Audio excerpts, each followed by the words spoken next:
नमस्कार। आप सभी को हिंदी अकादमी दिल्ली और Shri Ram college of commerce की तरफ से बहुत बहुत आपका अभिनंदन। और जैसा कि आप जानते हैं कि हिंदी अकादमी दिल्ली हिंदी के प्रति कटिबद्ध है और हिंदी के लिए प्रचार प्रसार के लिए लगातार हम काम करते रहते हैं। इसके सिलसिले में हमने बहुत सारे कार्यक्रमों का आयोजन किया है। अभी हमने 30 तारीख को शैलेंद्र के ऊपर एक कार्यक्रम किया था, सुप्रसिद्ध गीतकार जो रहे हैं, और रामदर्श मिश्र जी के 100 वर्ष पूरे होने के बाद हमने उनके ऊपर भी एक संगोष्ठी का आयोजन किया था। और लगातार हम हिंदी के प्रति अपनी आस्था प्रकट करते हैं और हिंदी एकेडमी आज आपके लिए एक विशेष कार्यक्रम लेकर उपस्थित है। और आज का ये कार्यक्रम आरंभ हो इससे पहले मैं आपको बता दूं कि आपके आज के जो मुख्य अतिथि हैं आदरणीय पद्मश्री श्री सुरेंद्र शर्मा जी, वो आपके बीच उपस्थित हैं। आप ज़ोरदार तालियों से स्वागत करें। और सबसे बड़ी बात यह है कि वो आपके कॉलेज के ही पढ़े हैं, एलुमनाई हैं आपके, तो इस बात पर और ज़ोरदार तालियों से आपका स्वागत किया जाए। आज के कार्यक्रम में हमने कार्यक्रम को 2 भागों में बांटा है। एक तो सबसे पहले शिक्षक दिवस की सभी को बधाई, और इसी के उपलक्ष्य में हमने 2 अपने विशिष्ट वक्ताओं विशेषज्ञों को आपके बीच आमंत्रित किया है। और हम उनका परिचय आपसे बता दें कि हमारे विशिष्ट जो वक्ता हैं वो प्रोफेसर रवि शर्मा मधुप हैं, जो आप ही के विभाग के अध्यक्ष हैं, हिंदी विभाग के। आप शिक्षा दिवस के ऊपर आप अपना वक्तव्य करेंगे। और हमारे बीच में सुप्रसिद्ध अंतर्राष्ट्रीय पर्सनालिटी प्रोफेसर अभय कुमार दुबे जी भी बैठे हैं। हम आपका भी स्वागत करते हैं सर। आप भारतीय ज्ञान परंपरा के ऊपर आपसे रूबरू होंगे, हमारे बीच उपस्थित हैं। और इसके पश्चात एक कवि सम्मेलन का आयोजन किया गया है जिसकी अध्यक्षता श्री सुरेंद्र शर्मा जी करेंगे। वो आपको जानकारी होनी चाहिए कि वो हिंदी अकादमी दिल्ली यानी हमारी संस्थान के उपाध्यक्ष हैं। उनके मार्गदर्शन में हम सारे कार्य करते हैं। इसमें कवि हमारे बीच में रहेंगे, श्री महेंद्र अजनबी जी हमारे बीच उपस्थित हैं, आपका ज़ोरदार स्वागत। हमारे बीच कविता किरण जी भी हैं, आपका भी बहुत बहुत अभिनंदन। प्रशांत देव हमारे बीच हैं, दीपक गुप्ता जी हमारे बीच उपस्थित हैं, और प्रशांत देव जी हमारे बीच हैं। और वो वासु पांडे जी हमारे ये कवि हैं, आप इनको सुनेंगे। बहुत अच्छे आपके बीच हम कवि लेकर आए हैं। और हम आपको जानकारी दे दें कि आज के कार्यक्रम की अध्यक्षता प्रोफेसर सिमरत कौर जी कर रही हैं। हम आपका भी अभिनंदन करते हैं, जो आप Shri Ram college of commerce की प्राचार्य हैं। और हमारे बीच हिंदी अकादमी के सचिव श्री संजय कुमार गर्ग जी भी हैं, जिनकी प्रेरणा और जिनकी लगन से ये कार्यक्रम आप तक हम पहुंचाते हैं। हम आपका भी अभिनंदन करते हैं सर। और मेरा निवेदन है सचिव हिंदी अकादमी दिल्ली और प्रोफेसर सिमरत कौर जी से कि वो सभी अतिथियों को दीप प्रज्वलन के लिए मंच पर आमंत्रित करें। ज़ोरदार तालियों से आप सभी का स्वागत करें।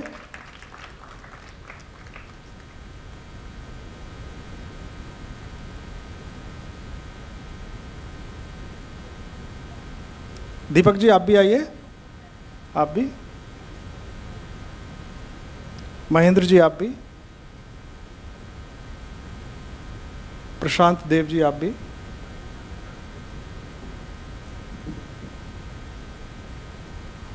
लगातार आपकी तालियों की ऊर्जा मिलती रहनी चाहिए, इतने विशिष्ट लोग आपके बीच हैं।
धन्यवाद। अतिथियों से निवेदन कि वो अपना मंच पर स्थान ग्रहण करें।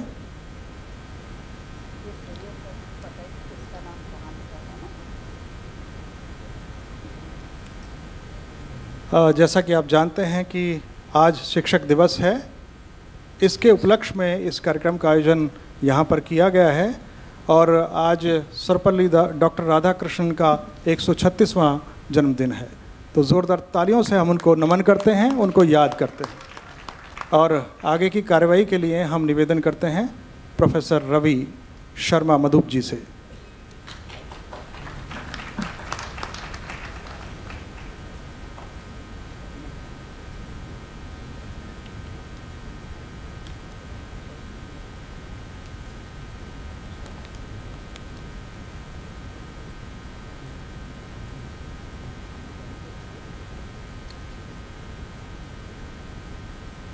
मंच पर उपस्थित परम आदरणीय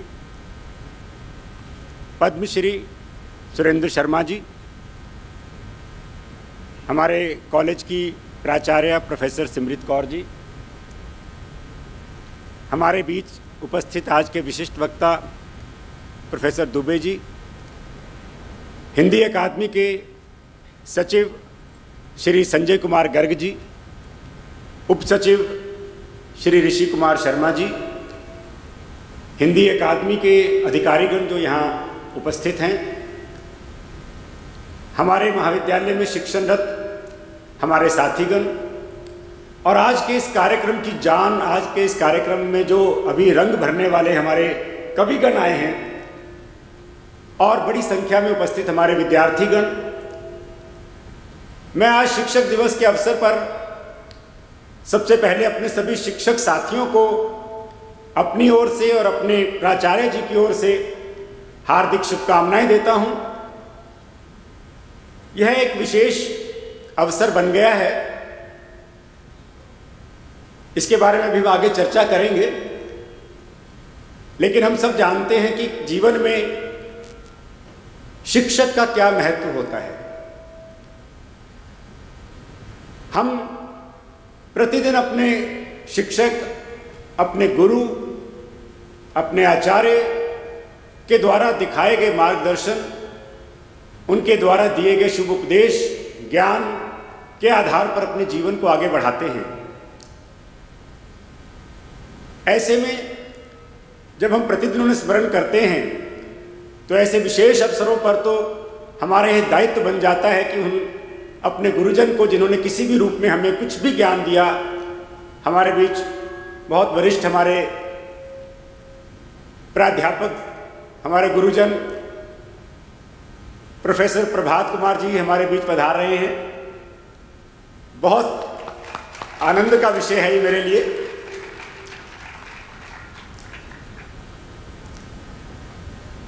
हाँ, कृपया आगे स्थान ग्रहण करें।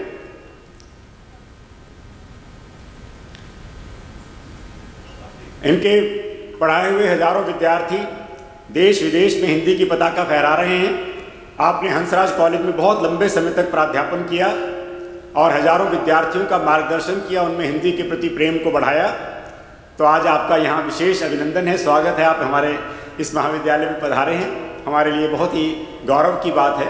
और जैसा कि आप देख रहे हैं कि हमारा मंच बहुत ही समृद्ध है, क्योंकि आज हमारे लिए विशेष गौरव का विषय इसलिए भी है कि परम आदरणीय सुरेंद्र शर्मा जी,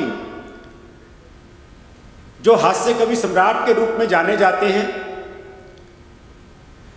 जो आजकल हिंदी अकादमी का उपाध्यक्ष के रूप में मार्गदर्शन कर रहे हैं, ऐसे यशस्वी कवि, एक बहुत बेहतर इंसान, वे इसी महाविद्यालय के इसी प्रांगण से पढ़ करके आगे बढ़े हैं और इसी मंच से समय समय पर उन्होंने अपने विद्यार्थी काल में भी अपनी भूमिका निभाई थी और वे आज हमारे बीच हैं। तो ये हमारे लिए बहुत बड़े गर्व के रूप में हम इस बात को आज महसूस कर रहे हैं कि उन्होंने हमारा ये अनुरोध स्वीकार किया और हिंदी अकादमी के सौजन्य से वे आज हमारे साथ पधारे। पहले भी आते रहे हैं, हमारे साथ समय समय पर आप आते रहे हैं और हमने यमुना में आपका साक्षात्कार भी प्रकाशित किया था। तो इस रूप में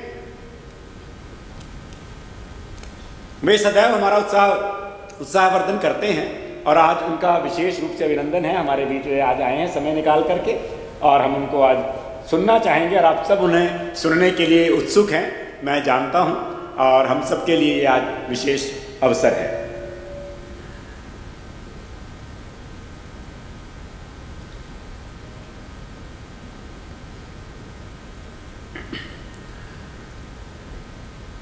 जैसा कि हम सब जानते हैं,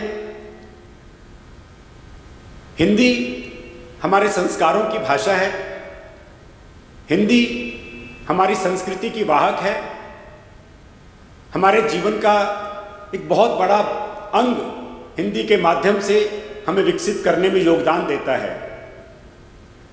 और बहुत शीघ्र ही अगले ही सप्ताह 14 सितंबर को हम हिंदी दिवस का भी आयोजन करने जा रहे हैं और हिंदी के ऐसे श्रेष्ठ कवियों का आज हमारे बीच आना हमारे लिए बहुत ही उत्साहवर्धक है।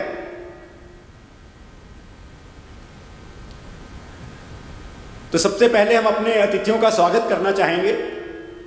मैं अपनी माननीय प्राचार्य जी से अनुरोध करूंगा कि वे हमारे माननीय अतिथियों को एक प्रतीक चिन्ह देकर के उनका स्वागत करें।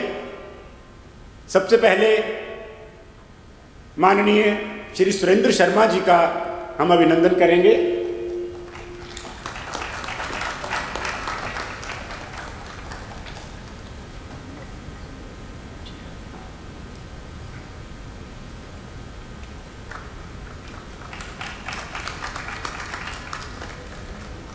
मैं ये बताना चाहूँगा कि स्मृति चिन्ह के रूप में जो ये हम माननीय अतिथियों को उपहार दे रहे हैं, ये हमारे ही महाविद्यालय के विद्यार्थियों द्वारा शुरू किया गया एक प्रयास है। एनेक्टस हमारी एक संस्था है जो कारीगरों को प्रोत्साहित करती है और उन कारीगरों को जो उनके उत्पाद होते हैं सुंदर सुंदर आकर्षक उपहार के रूप में हम यहाँ अपने अतिथियों को देते हैं, जिससे कि उन कलाकारों को, उन कारीगरों को प्रोत्साहन मिलता है और हमारे महाविद्यालय के विद्यार्थियों के द्वारा ये सारा संयोजित होता है, उन्हीं के द्वारा ये सारी चीज़ें उपलब्ध करवाई जाती हैं। तो हम इस रूप में भी इसको विद्यार्थियों को सीखने के कला के रूप में इस कार्य को लेते हैं और हमारे विद्यार्थियों एनेक्टस के माध्यम से ये प्रस्तुतियाँ देते हैं और मैं इसके लिए उनका भी आभार व्यक्त करता हूँ। प्रियंका भाटिया जी इस कार्य को बहुत कुशलतापूर्वक देख रही हैं, अगर यहाँ होंगी अभी, उत्साहित करती रहती हैं। मैं अनुरोध करूंगा प्राचार्य जी से कि वे हमारे आज के विशिष्ट वक्ता दुबे जी का स्वागत करेंगे।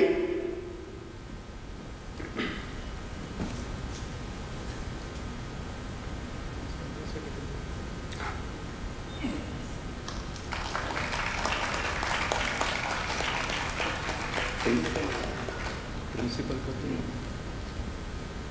आपकी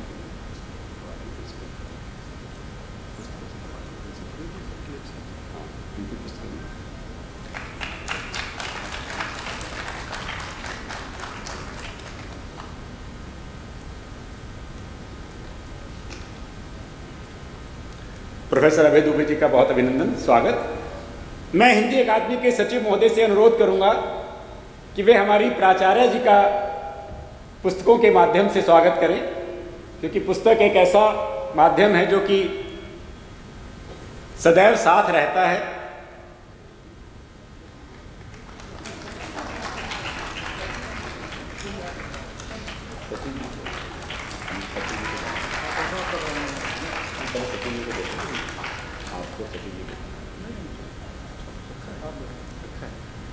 मैं प्राचार्य जी से अनुरोध करूंगा इसी क्रम में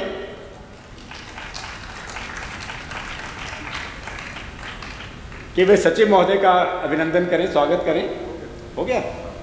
अच्छा, आदान प्रदान, वाह क्या बात है।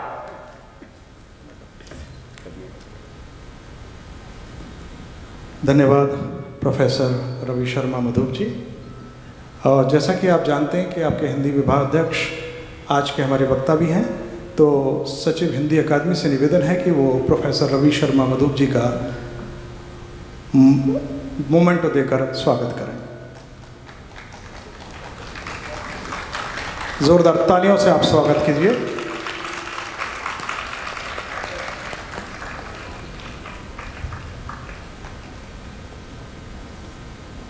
धन्यवाद।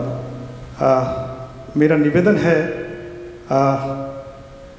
हमारे बीच के आज के जो कवि हैं उनका भी स्वागत होना है। महेंद्र अजनजी भी से निवेदन है कि वो मंच पर आएँ, उनका भी मोमेंटो देकर सचिव हिंदी अकादमी स्वागत करेंगे। ठीक है महेंद्र जी, आपका जब समय आएगा तो बड़े विस्तार से हम आपका स्वागत कराएंगे। अभी महेंद्र जी का जोरदार स्वागत तालियों से होना चाहिए। अब मेरा निवेदन है सचिव हिंदी अकादमी से कि वो 2 शब्द कहकर हमारा मार्गदर्शन करें।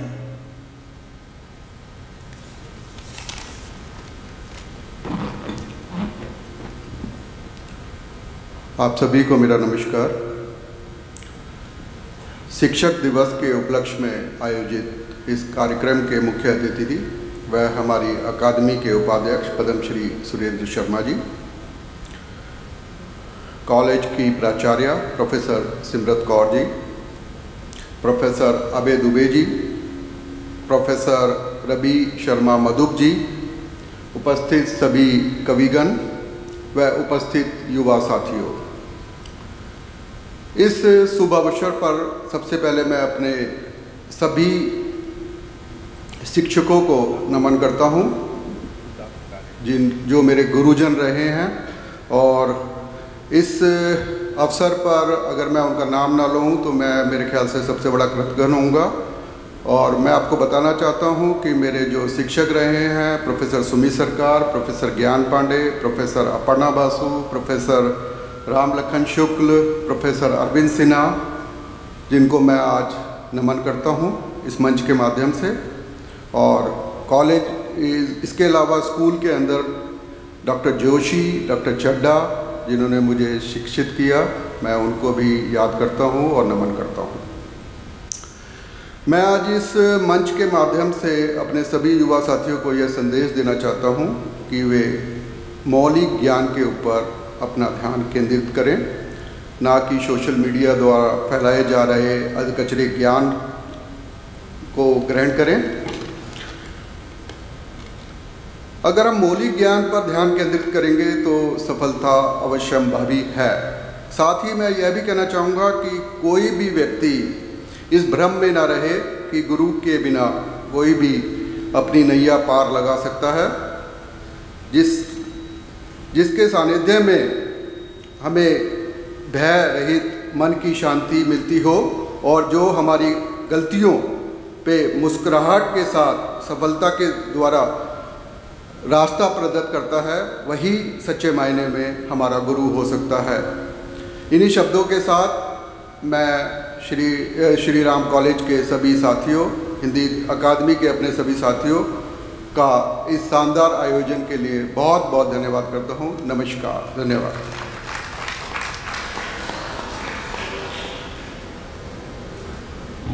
धन्यवाद सचिव हिंदी अकादमी श्री संजय कुमार गर्ग जी। अब मेरा निवेदन है इस विद्यालय की प्राचार्य प्रोफेसर सिमरत कौर जी से कि वो हमारा मार्गदर्शन 2 शब्द लेकर के। प्रोफेसर सिमरत कौर जी।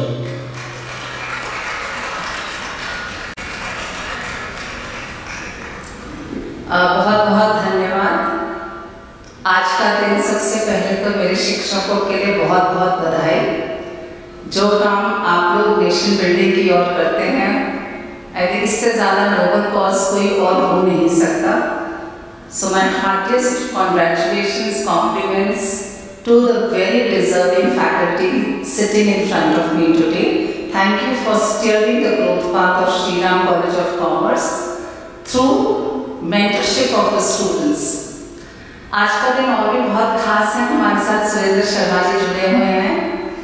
सर ने अपना graduation Shri Ram college of commerce में 1962 में किया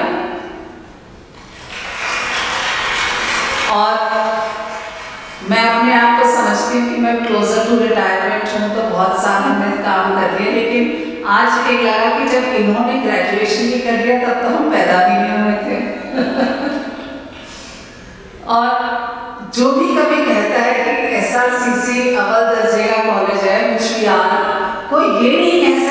सीरियस कॉलेज और वो सिर्फ पढ़ाई करता है। अगर उनके साथ सुरेंद्र शर्मा जी को खड़ा कर दो, मतलब हर एक के चेहरे पे जो स्माइल आ सकता है।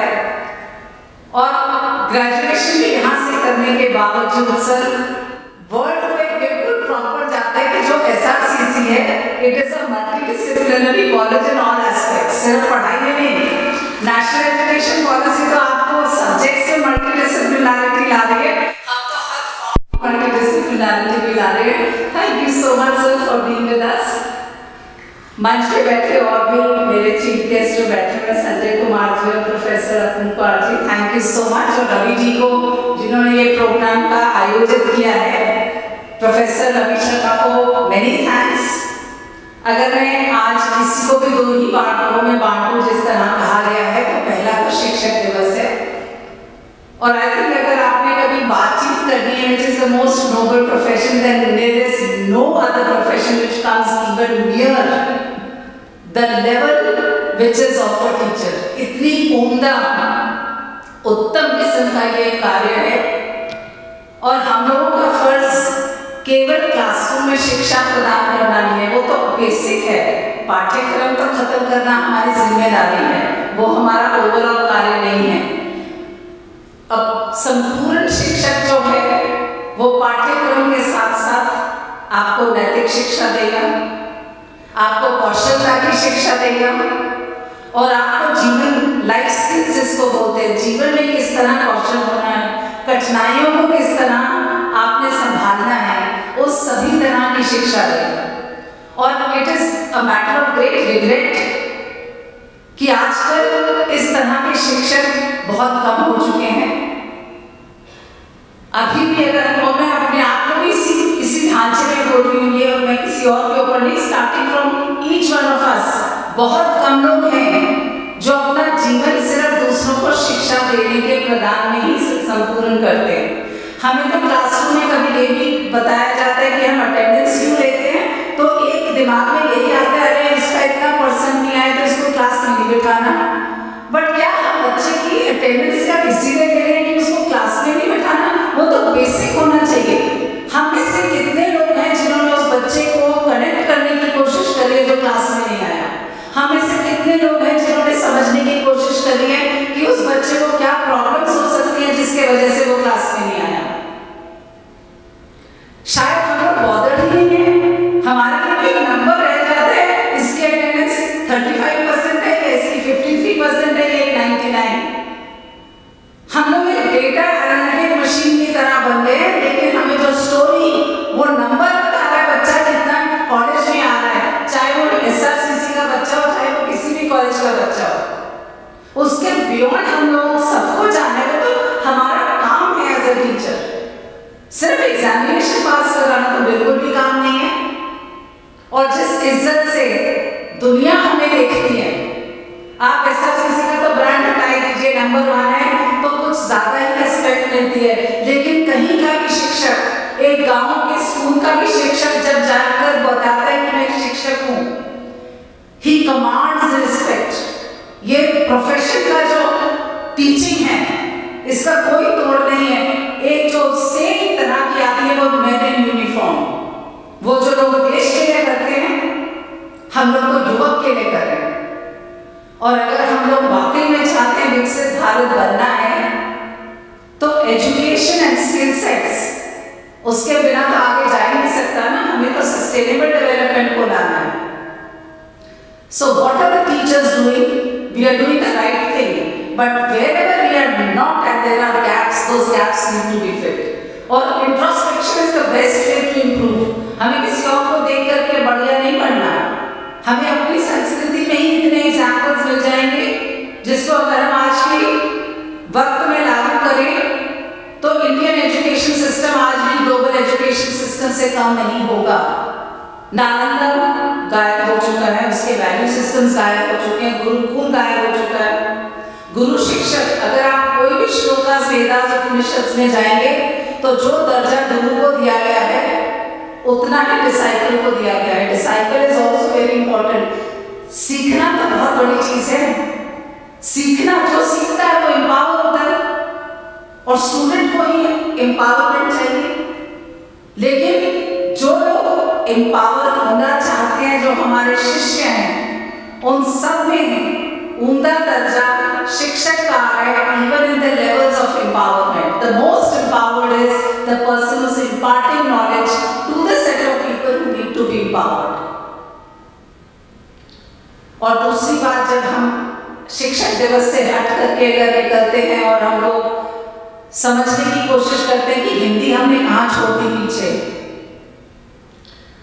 अगर कोई भी देश है, संस्कृति है, जिसने अपना कल्चर छोड़ दिया हो, जिसने अपनी वेशभूषा, अपने देश की भाषा छोड़ दी हो, वो कुछ ही समय तक लंबी उड़ाई ले सकता है, लेकिन वो उड़ाई बिल्कुल शॉर्ट टर्म होगी। You have to remain grounded to your motherland, to your mother tongue. और जब हम इस तरीके के फंक्शंस करते हैं, सेरेमनीज करते हैं, बच्चों के अंदर जागरूकता पैदा करते हैं अपने ही देश की हिंदी भाषा के लिए, बहुत अच्छा लगता है कि हमारे बच्चे हिंदी को भी अपने अंदर इम्पार्ट करते हुए, बाकी लैंग्वेजेस को संभालते हुए एक रिस्पॉन्सिबल सिटीजन बनने की कोशिश कर रहे हैं। And I only have compliments to my teachers, जो ये राइट वैल्यूज बच्चों को दे रहे हैं। एक बार फिर सभी शिक्षक जो यहाँ बैठे हुए, thank you so much for your contribution towards nation building and also towards building the Shri Ram college of commerce, the number 1 commerce college, जहाँ अब लड़कियाँ बहुत ज्यादा है। इससे मैं बात को समाप्ति भी दूंगी। अभी सुरेंद्र जी ने कहा जब मैं था तो एक ही लड़की थी, वो भी हमारे वाइस प्रिंसिपल साहब की बेटी थी। सर अभी देखिए जेंडर एम्पावरमेंट भी बहुत कुछ हो गया है। सो बेस्ट विशेस, कॉम्प्लीमेंट्स, और मुझे इस मौका भी मिला इस पे आप सबके साथ बात साझा करने का। आई ऑल्सो लुक फॉरवर्ड आप सबकी कविताएं और आपके विचारों को सुनने का। Thank you so much. धन्यवाद प्रोफेसर सिमरत कौर जी, आप प्राचार्य हैं इस विद्यालय की, और आपका उद्बोधन सुनकर हम बहुत प्रभावित हैं। बस कार्यक्रम हम आरम्भ कर रहे हैं, इससे पहले आपको एक सूचना दे दें कि हिंदी अकादमी लगातार हिंदी के प्रचार प्रसार के लिए काम करती है, और जितने भी बच्चे यहाँ पर बैठे हैं, आपसे निवेदन है कि आप हिंदी अकादमी की वेबसाइट पर जाएं, फेसबुक पर जाएं, यूट्यूब पर जाएं, वहाँ आपको अपने लिए कुछ ऐसे कार्यक्रम मिलेंगे जिसमें आप भी शामिल हो सकते हैं। हमारे बहुत सारे कार्यक्रम होते हैं। 7 तारीख को कल हमारा एक सम्मेलन है, वो राम मंदिर विवेक विहार में है। 15 तारीख को ग्रेटर कैलाश में, और 15 तारीख को ही ज्योति नगर में एक सम्मेलन है, जिसमें बहुत देश के जाने माने कवि इसमें आते हैं, तो आप उसमें शामिल हो सकते हैं। अब कार्यक्रम आरंभ करते हुए मैं प्रोफेसर रवि शर्मा मधुक जी को अपना वक्तव्य प्रस्तुत करने के लिए आमंत्रित करता हूँ। जोरदार तालियों से आपका स्वागत है। हम आपको बता दें कि हमारे बीच में डॉक्टर प्रभात कुमार बैठे हैं, सर आपका भी हार्दिक अभिनंदन करते हैं। डॉक्टर संतोष कुमार जी बैठे हैं, मनोज कुमार शर्मा जो समाज सेवी हैं, और भावना शर्मा जो पार्षद हैं, वो भी बैठे हैं। आप सबका भी हम हार्दिक अभिनंदन करते हैं। जोरदार तालियों से आपका स्वागत है प्रोफेसर मनोज शर्मा।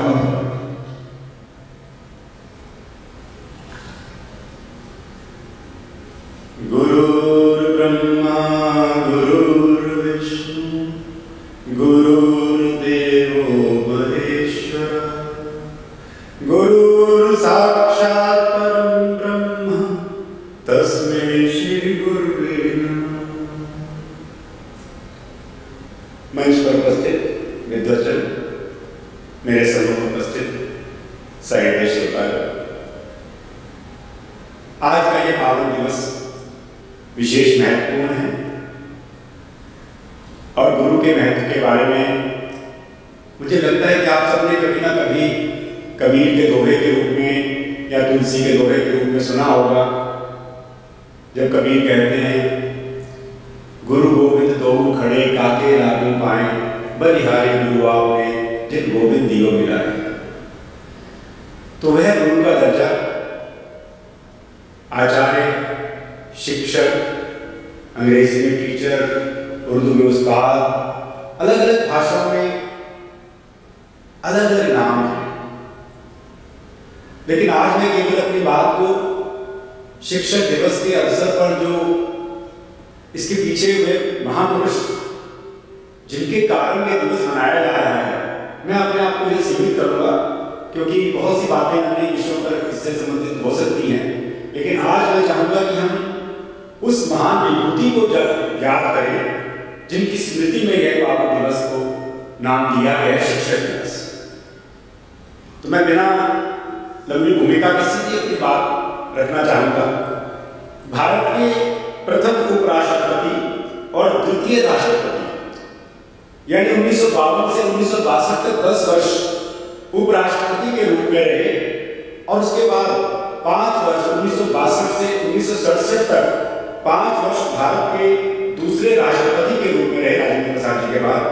डॉक्टर सर्वपल्ली राधाकृष्णन के जन्मदिन को भारत में शिक्षक दिवस के रूप में मनाते हैं। 5 सितंबर 1888 को तत्कालीन मद्रास प्रेसिडेंसी के चित्तूर जिले के तिरुत्तनी ग्राम के तेलुगु भाषी ब्राह्मण परिवार में उनका जन्म हुआ था। वे भारतीय संस्कृति के संवाहक, प्रख्यात शिक्षाविद, महान दार्शनिक और एक आस्थावान हिंदू विचारक थे। उनके इन गुणों के कारण सन 1954 में भारत सरकार ने उन्हें भारत के सर्वोच्च सम्मान भारत रत्न से अलंकृत किया था। डॉक्टर राधाकृष्णन के पुरखे पहले सर्वपल्ली नाम ग्राम में रहते थे और 18वीं शताब्दी के मध्य में तिरुत्तनी गांव में आकर बस गए थे। उनके पिता का नाम सर्वपल्ली वीरास्वामी और माता का नाम सीतामा था। वे बचपन से ही बहुत मेधावी थे और उन्होंने अपनी विद्यालय शिक्षा के दौरान छात्रवृत्ति प्राप्त की, कला संकाय परीक्षा प्रथम श्रेणी में उत्तीर्ण की, मनोविज्ञान इतिहास गणित में विशेष योग्यता प्राप्त की, क्रिश्चियन कॉलेज मद्रास में छात्रवृत्ति दी, दर्शन शास्त्र में एमए करने के पश्चात सन 1908 में मैसूर महाविद्यालय में दर्शन शास्त्र के सहायक प्राध्यापक नियुक्त हुए। उन्होंने अपने लेखों और भाषणों के माध्यम से विश्व को भारतीय दर्शन से परिचित कराया, जिस कारण उनका विशेष योगदान माना जाता है। हालांकि उन्होंने अनेक राजनीतिक पदों को भी सुशोभित किया, जैसा मैंने अभी आपको बताया, सर्वोच्च पद राष्ट्रपति के पद में पहुंचे, लेकिन वे मूलतः शिक्षक थे और शिक्षा के साथ उनका आजीवन जुड़ाव रहा। 21 वर्ष की आयु में उन्होंने मद्रास प्रेसिडेंसी कॉलेज में दर्शन शास्त्र पढ़ाना आरंभ किया। 7 वर्ष उन्होंने न केवल अध्यापन किया बल्कि स्वयं भी भारतीय दर्शन और भारतीय धर्म का अध्ययन किया। अध्यापन में इतनी कुशलता से करते थे कि उनके विद्यार्थी मुग्ध हो जाते थे। दर्शन शास्त्र जैसे कठिन विषय को, जटिल विषय को वे बहुत सरल शब्दों में सरस रूप से अपने विद्यार्थियों को जब समझाते थे तो उनके सामने सारा विषय स्पष्ट हो जाता था। उनका दर्शन शास्त्र के प्रति दृष्टिकोण स्पष्ट था। अपनी बात को रखने के लिए उपयुक्त शब्दों का चयन करने में निपुण थे और 1912 में उनकी एक पुस्तक छपी, मनोविज्ञान के आवश्यक तत्व। ये वास्तविक पुस्तक ना होकर के उनके कक्षा में जो पढ़ाया जाता था उसी को उनके विद्यार्थियों ने संग्रहित किया, उसको पुस्तक के रूप में, लघु पुस्तिका के रूप में प्रकाशित किया। तो आप समझ सकते हैं कि कक्षा में उनका कितना प्रभाव था। 1929 में व्याख्यान देने के लिए मैनचेस्टर विश्वविद्यालय लंदन में आमंत्रित किया गया और वहां उन्होंने कई व्याख्यान दिए। शिक्षा संबंधी उनकी उपलब्धियों को देखकर हम चकित हो जाते हैं जब हम पाते हैं कि 1931 से 1936 तक आंध्र विश्वविद्यालय के वाइस चांसलर, कोलकाता विश्वविद्यालय के अंतर्गत आने वाले 4 पंचम कॉलेज के प्रोफेसर के रूप में 1937 से 1941 तक कार्य किया। 1948 तक काशी हिंदू विश्वविद्यालय के कुलपति रहे। 1953 से 1962 तक दिल्ली विश्वविद्यालय के कुलपति रहे। 1946 में यूनेस्को में भारतीय प्रतिनिधि के रूप में उन्होंने अपनी उपस्थिति दर्ज की।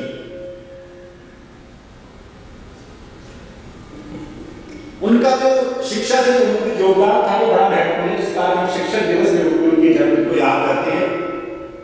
छात्र संकल्पना, शिक्षक संकल्पना, छात्र शिक्षक संबंध, सामान्य शिक्षा, व्यावसायिक शिक्षा, अध्यापकों की शिक्षा, धार्मिक शिक्षा, स्त्री शिक्षा, विश्वविद्यालय शिक्षा के संदर्भ में उन्होंने महत्वपूर्ण विचार प्रस्तुत किए और विश्वविद्यालय अनुदान आयोग के अध्यक्ष के रूप में विश्वविद्यालय शिक्षा के लिए उसके विभिन्न पक्षों का विवेचन विश्लेषण किया, मौलिक सिद्धांतों का प्रतिपादन किया, वास्तविक परिस्थितियों के अनुकूल को व्यवहार योग्य बनाया।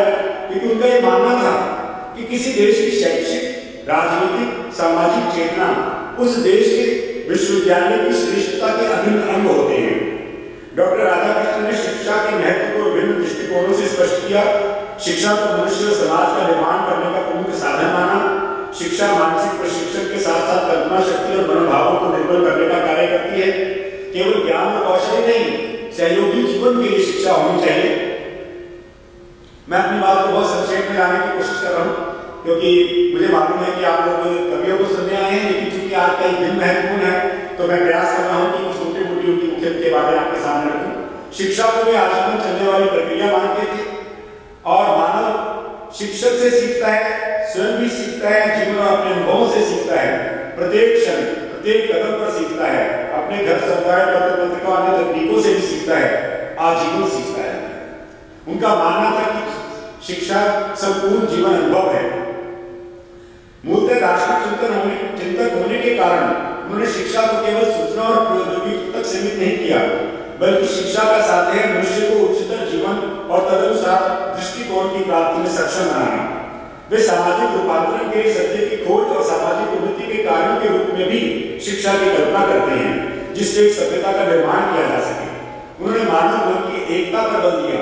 उनके अनुसार शिक्षा एकात्मकता और समग्रता के लिए खोज है, अतः पूर्ण मानव के विकास और उद्देश्य की प्राप्ति समग्र या एकीकृत पाठ्यक्रम से ही प्राप्त की जा सकती है। वे ज्ञान को एक अविभाज्य इकाई के रूप में मानते थे। विज्ञान और मानव शास्त्र में संतुलन स्थापित करने के समर्थक थे और विश्व में सफल जीवन व्यतीत करने के लिए 3 प्रमुख क्षेत्रों में ज्ञान का चयन करना आवश्यक माना। पहला क्षेत्र विज्ञान और प्रौद्योगिकी, जिसको आज हम देख पा रहे हैं कितना आगे बढ़ रही है। सामाजिक विज्ञान, जिसमें मनोविज्ञान, राजनीतिक विज्ञान आदि आते हैं। और तीसरा मानवीय शास्त्र, जिसमें भाषा, साहित्य, ललित कलाएं, नीति शास्त्र आदि आते हैं। उनकी बातों को शिक्षा आयोग ने भी स्वीकार किया। कोठारी आयोग 1964 से 66 ने स्वीकार किया और शिक्षक को वे विशेष महत्व देते थे और उन्होंने कहा कि शिक्षक जो है राष्ट्र के भावी नागरिकों का निर्माण करता होता है। व्यक्ति की आत्मा से दूसरी आत्मा में भक्ति का संचार होता है, वह गुरु कहलाता है। जिसकी आत्मा में भक्ति संचरित होती है वह शिष्य कहलाता है। और वे चाहते थे कि जो हमारी परंपरागत पद्धति है गुरु शिष्य परंपरा, उसको हम अपने देश में जीवित रख सकें, उसे हम आगे बढ़ा सकें, इसके भी वे पक्षधर थे। और आज हम देखते हैं कि डॉक्टर राधाकृष्णन के विचार, उनका दर्शन, उनकी दृष्टि वर्तमान युग में भी बहुत अधिक प्रासंगिक हो गई है। आज शिक्षा में सर्वांगीण विकास, सभी विषयों में आपसी तालमेल, नैतिक शिक्षा, चरित्र को महत्व देना, स्त्री शिक्षा, ग्रामों के लिए उपयुक्त शिक्षा, तकनीकी और व्यावसायिक शिक्षा के साथ साथ आध्यात्मिक चिंतन की आवश्यकता को न केवल भारत अपितु पूरा विश्व आज स्वीकार कर रहा है कि ये जीवन के लिए अत्यंत उपयोगी हैं। राष्ट्रीय शिक्षा नीति 2020 में डॉक्टर राधाकृष्णन के सुझावों को ध्यान में रखते हुए अनेक ऐसे प्रावधान किए गए हैं जिनसे शिक्षा का मूल लक्ष्य प्राप्त किया जा सके। उनके जन्मदिन को शिक्षक दिवस के रूप में मनाने का मुख्य उद्देश्य यही है कि हम अपने जीवन में शिक्षक के महत्व को समझें, उसे समुचित सम्मान दें, उस पर पूर्ण विश्वास करें, ताकि वे समर्पित भाव से भारत के भविष्य के निर्माण में तन मन से कार्य कर सकें। और अंत में चूंकि कवि इतने बैठे हैं तो मैंने सोचा कि मैं भी 2-4 पंक्तियां कह दूं, और कविता मुझे आती नहीं है, मैं प्रयास तो कर ही सकता हूं। शिक्षक गुरु आचार्य नाम ये दिए समाज ने सत्सम्मान। शिक्षक गुरु आचार्य नाम ये दिए समाज ने सत्सम्मान। शिक्षक में है अक्ष छुपा, अक्ष मतलब आंख। शिक्षक में है अक्ष छुपा, देता जीवन दृष्टि वरदान। गुरु, गुरु में गु और रू का मेल अनोखा। गु अर्थात अंधकार और रू है दूर भगाने वाला। आचार्य अपने आदर्श आचरण से है जग को राह दिखाने वाला।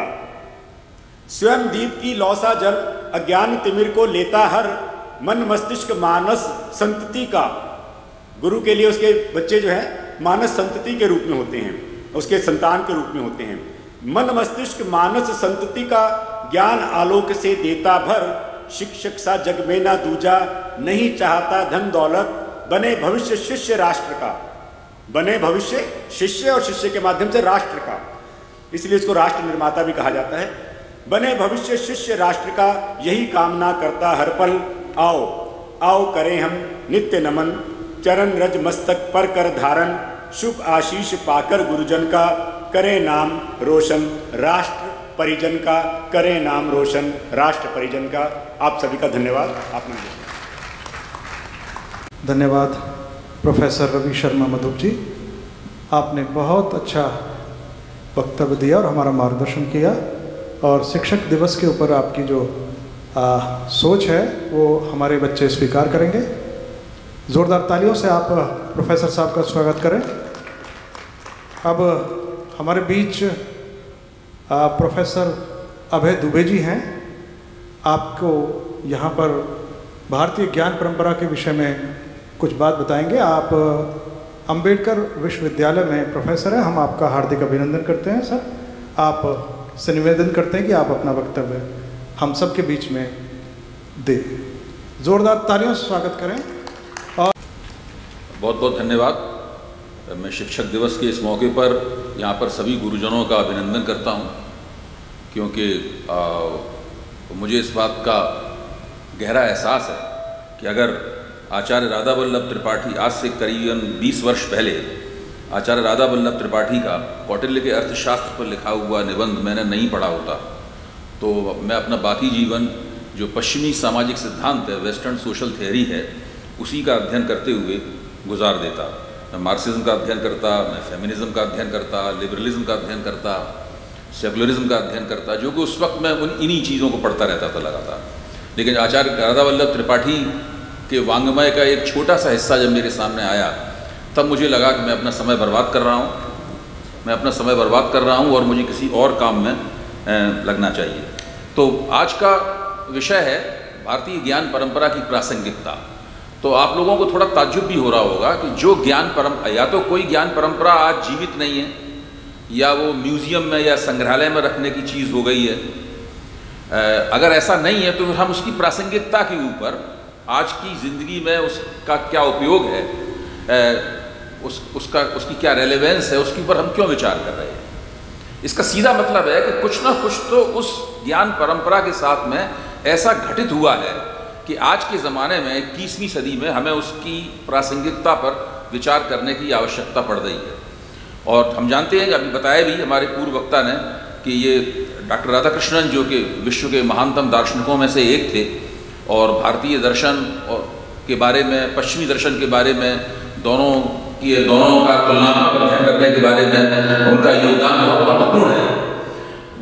लेकिन सबसे ऊपर वो भारतीय ज्ञान परंपरा में पारंगत थे। लेकिन अगर आज के विद्यार्थियों से, या क्षमा करेंगे आज के शिक्षकों से भी भारतीय ज्ञान परंपरा के बारे में अगर पूछा जाए तो बहुत कम लोग ही उसके बारे में विश्वासपूर्वक कुछ कह पाएंगे। ये तो सब लोग मान लेंगे कि हाँ भारतीय ज्ञान परंपरा। मुझे अच्छी तरह याद है, करीबन 15-16 साल पहले की बात है, एक टीवी स्टूडियो से हम लोग निकले और मेरे साथ कार में, टीवी चैनल की कार में एक ऐसे सज्जन थे जो अपने आप को भारतीयता से ओतप्रोत बताते थे। तो उनसे बातचीत करते समय अचानक एक संदर्भ आया। तो संदर्भ में मैंने उनसे पूछा कि आप अभिनव गुप्त से तो परिचित होंगे ही। तो उन्होंने गंभीरतापूर्वक सिर हिला के कहा कि नहीं, मैं अभिनव माथुर को जानता हूँ। तो आप इससे एक अंदाजा लग, उनकी कोई गलती नहीं थी उसके अंदर, क्योंकि उस वक्त तक अभिनव गुप्त के बारे में बातचीत करने और सोचने विचारने का कोई संदर्भ ही नहीं था।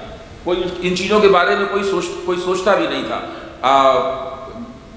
उस वक्त के जो शिक्षक थे और जो अपने आप को समाज विज्ञान में पारंगत बताते थे, उनके लिए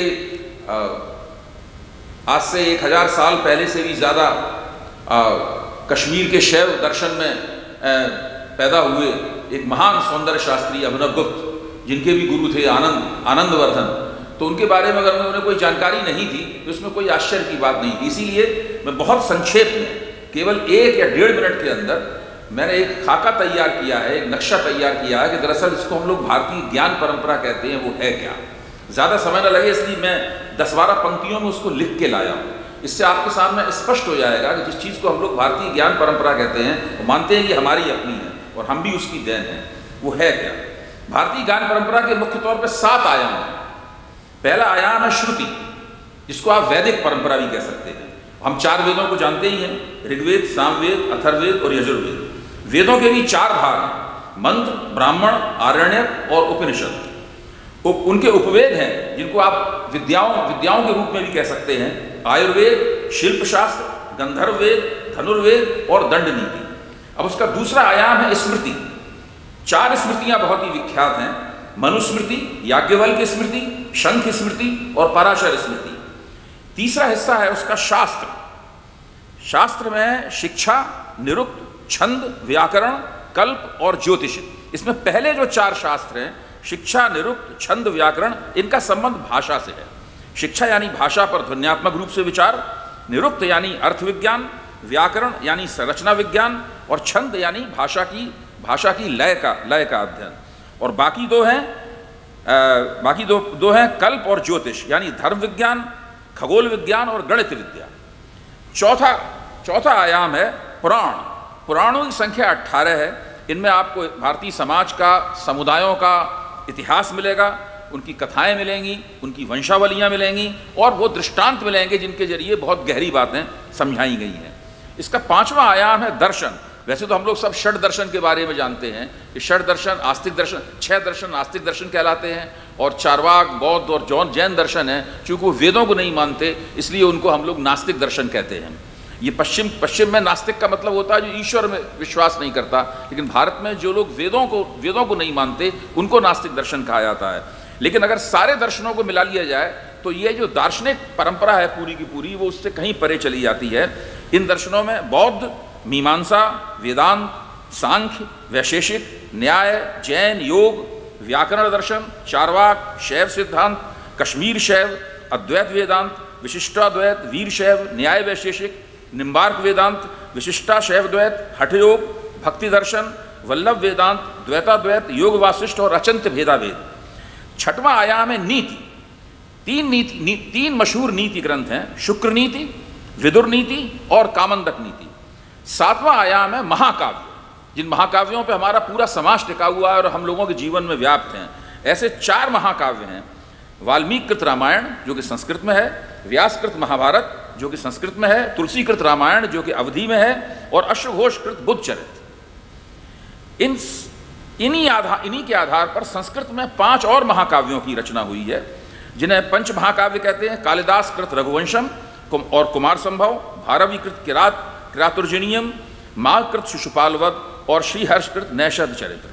आप इस छोटे से परिचय से समझ गए होंगे कि भारतीय ज्ञान परंपरा कितनी विविध है, कितनी व्यापक है, कितनी विशाल है और कितनी बहुमुखी है। हम आराम से कह सकते हैं कि हजारों साल पुरानी है। जितने भी दुनिया के महान ग्रंथ हुए हैं, अगर भारतीय ज्ञान परंपरा से निकले हुए ग्रंथों की एक आप पूरी सूची बनाएं तो वो लाखों में ग्रंथ निकलेंगे।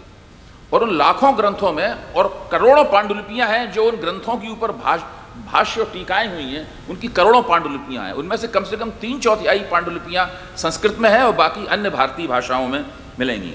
और इस ज्ञान परंपरा में पैदा हुए महान ग्रंथों को दुनिया की किसी भी ज्ञान परंपरा में रखे हुए महान ग्रंथों के समकक्ष रखा जा सकता है। चाहे गीता का दर्शन हो या भरत का नाट्यशास्त्र हो, कौटिल्य का अर्थशास्त्र हो, वात्स्यायन का कामसूत्र हो, पाणिनि की अष्टाध्यायी हो, भर्तृहरि द्वारा लिखित वाक्यपदी हो, अभिनव गुप्त के 7 खंडों में अभिनव भारती हो, आनंदवर्धन का लिखे हुए महान ग्रंथ ध्वन्यालोक के नाम से जो प्रकाशित हुए हैं वो हों, आचार्य इंद्र द्वारा लिखा गया संस्कृत का व्याकरण हो जो कि पाणिनि के व्याकरण के समकक्ष रखा जाता है, या मम्मट द्वारा या भास द्वारा तैयार किए गए काव्य सिद्धांतों। इन महान और कालजयी ग्रंथों से हम मोटे तौर पर परिचित हैं। ये सारे के सारे ग्रंथ इसी भारतीय परंपरा की देन हैं। धर्म, अर्थ, काम, मोक्ष, ये एक ऐसी चतुष्टयी है जिस पर भारत का प्रत्येक व्यक्ति किसी न किसी रूप में विश्वास करता है। ये भी इसी परंपरा से निकला हुआ सूत्रीकरण है। ये तो बहुत संक्षेप में मैंने आपके सामने बात रखी। तो हमारे पास जब इतनी विशिष्ट और महान परंपरा है तो आज हम उससे अपरिचित क्यों हैं? ऐसा क्या घटित हुआ है जिसकी वजह से आज इस परंपरा की मैपिंग करके इसका मानचित्र बनाकर मुझे आपके सामने रखना पड़ रहा है? अब मैं आपको 19वीं सदी में ले चलूँगा। 19वीं सदी में एक ख़ास तारीख है, उस तारीख का संक्षेप में जिक्र करने से आपको मालूम पड़ जाएगा कि ये महान परंपरा चलन से क्यों बाहर हुई, आज ये हमारे विश्वविद्यालयों में क्यों नहीं पढ़ाई जाती। ऐसी बात नहीं कोई इसे पढ़ता नहीं है, कोई इसका अनुशीलन नहीं करता, ऐसी बात नहीं। लोग व्यक्तिगत हैसियत से इसको पढ़ते हैं। कुछ संस्थाएं हैं, कुछ अनुसंधान वो करते हैं इसके बारे में, लेकिन जो विश्वविद्यालय प्रणाली है उस विश्वविद्यालय प्रणाली में ये पूरी ज्ञान कायदे से हमारे सभी विश्वविद्यालयों में यही ज्ञान परंपरा पढ़ाई जानी चाहिए थी। चूंकि ये ज्ञान परंपरा पढ़ाई नहीं गई और 190 वर्ष तक अंग्रेज़ों ने हमारे ऊपर हुकूमत की, और पिछले जब से भारत राष्ट्रीय सरकार बनी है उस पूरे दौर को अगर आप जोड़ लें तो कम से कम 250 वर्ष का ऐसा वक्फा गुजर चुका है जब इस ज्ञान परंपरा में कोई नया योगदान नहीं हुआ, इसका कोई नवीकरण नहीं हुआ। ये चीज़ें लाइब्रेरियों में रखी हुई हैं, पुस्तकालयों में रखी हुई हैं, लेकिन हमें ना इनके बारे में जानकारी है, ना इनके बारे में हम सोचते हैं, और ना ही इनकी प्रासंगिकता के ऊपर हम कोई गौर करते हैं। इसलिए हमें नहीं पता है कि आज के ज़माने में ये हमारी क्या सेवा कर सकती है ज्ञान परंपरा।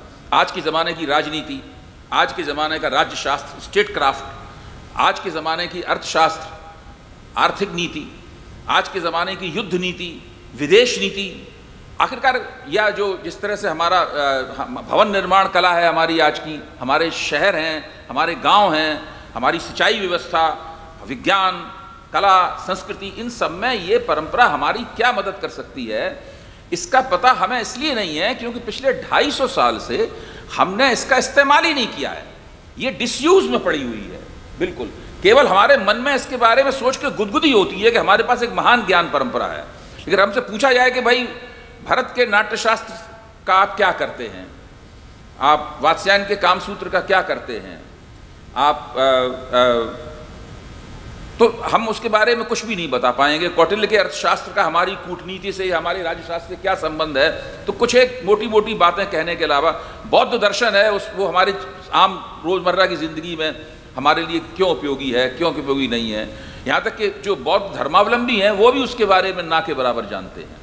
जो अपने आप को जैन कहते हैं, वो जैन दर्शन जो कि बहुत ही महान दर्शन है, बौद्ध दर्शन से भी पुराना है, उसके बारे में कुछ भी नहीं जानते हैं। इसका सबसे बड़ा कारण यह है कि 2 फरवरी 1835 को हमारी ज्ञान परंपरा में एक रप्चर घटित हुआ, एक विच्छिन्नता घटित हुई। ये वो दिन है जब मैकाले का लिखा हुआ मैकाले की लिखी हुई शिक्षा संबंधी टिप्पणी को लॉर्ड विलियम बेंटिक ने स्वीकार किया।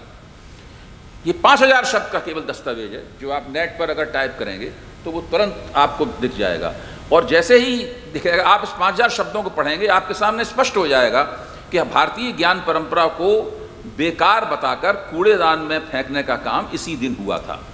और उसके बाद में जब एक पुरानी ज्ञान परंपरा को आपने स्थगित कर दिया, उसको लाइब्रेरी की अलमारियों में रखे रहने के लिए अपशब्द कर दिया, तो इससे एक बड़ा शून्य पैदा हुआ, और उस शून्य में अंग्रेज़ों को पश्चिमी ज्ञान परंपरा स्थापित करने में मदद मिली। उसके बाद नई विश्वविद्यालय प्रणाली तैयार हुई, एक पूरा शिक्षा जगत तैयार हुआ, नए विद्यालय तैयार हुए, पूरी शिक्षा प्रणाली का संस्थागत ढांचा बना। उसके ज़रिए एक नई ज्ञान परंपरा जो पश्चिमी ज्ञान परंपरा है वो स्थापित कर दी गई। 1922 की अगर ब्यूरो ऑफ एजुकेशन रिपोर्ट आप पढ़ें, वो ब्यूरो ऑफ एजुकेशन रिपोर्ट 3 पंक्तियां मैं केवल पढ़ के आप उसके सामने सुनाऊंगा। उसमें स्पष्ट लिखा हुआ है, हम यूरोपीय ज्ञान के प्रसार माध्यम के रूप में अंग्रेजी और वर्नाक्युलर भाषाओं को एक साथ देखते हैं। हम इस मकसद का ऐलान कर चुके हैं कि यूरोपीय ज्ञान की शिक्षा भारतवासियों के सभी वर्गों को दी जाएगी। हमने यह लक्ष्य उच्च शिक्षा के दायरे में अंग्रेजी के जरिए और बहुसंख्यक आम जनता के लिए वर्नाक्युलर भाषाओं के जरिए वेधने का निर्णय किया है। तो इस वक्त जो ज्ञान का बाजार है उसमें एक ही ज्ञान का मॉडल उपलब्ध है, वो है वेस्टर्न सोशल थ्योरी। भारतीय ज्ञान उसके दूसरा कोई ज्ञान का मॉडल उसके साथ प्रतियोगिता नहीं कर रहा है। हम अब कक्षा में हों, कक्षा के बाहर हों, हम हिंदी के जरिए पढ़ रहे हों, तेलुगु के जरिए पढ़ रहे हों, तमिल के जरिए पढ़ रहे हों, या संस्कृत के जरिए पढ़ रहे हों, या अंग्रेजी के जरिए पढ़ रहे हों, हम केवल एक ही किस्म का ज्ञान पढ़ने के लिए मजबूर हैं। इसलिए भारतीय ज्ञान परंपरा को अगर सामने लाना है और उसको इस ज्ञान परंपरा की प्रतियोगिता में रखना है, ताकि हम लोग समझ पाएँ कि ये ज्ञान परंपरा हमारे लिए उपयुक्त है, ये ज्ञान परंपरा हमारे लिए उपयुक्त है, तो ज़रूरी यह है कि भारतीय ज्ञान परंपरा की प्रासंगिकता पर विचार करने का एक राष्ट्रीय एजेंडा बनाया जाए, एक ऐसा एजेंडा, एक ऐसा ब्लूप्रिंट बनाया जाए, इसमें 15 से 20 वर्ष तक कम से कम विद्वानों का एक पूरा समुदाय भारतीय ज्ञान परंपरा का अध्ययन करे और ये पता लगाए कि ये हज़ारों साल पुराने ग्रंथ हैं, ये हमारे आज किस काम के हैं। क्या इनके अंदर आज की कूटनीति, आज के राजनय, आज की राजनीति, आज के अर्थशास्त्र, आज की युद्ध नीति आज के ज़माने के लिए, हमारे अपने जीवन के लिए इसकी कितनी उपयुक्तता है, कौन कौन से हिस्से इसके संग्रहालय में रखे जाने योग्य हैं और कौन कौन से हिस्से हैं जिनका आज हम इस्तेमाल करके इनका उपयोग कर सकते हैं और भारतीय ज्ञान परंपरा का पूरा अवदान ग्रहण कर सकते हैं। मुझे लगता कि शिक्षक दिवस के अवसर पर भारतीय ज्ञान परंपरा की प्रासंगिकता पर विचार करने का अगर हम संकल्प लें तो हम डॉक्टर राधाकृष्णन को सच्ची श्रद्धांजलि देंगे। धन्यवाद। धन्यवाद प्रोफेसर अभय दुबे जी, आपका वक्तव्य बहुत शानदार और उच्च कोटि का था और मन कर रहा था और सुने, लेकिन क्योंकि समय सभी के लिए नियत है, अब मेरा निवेदन है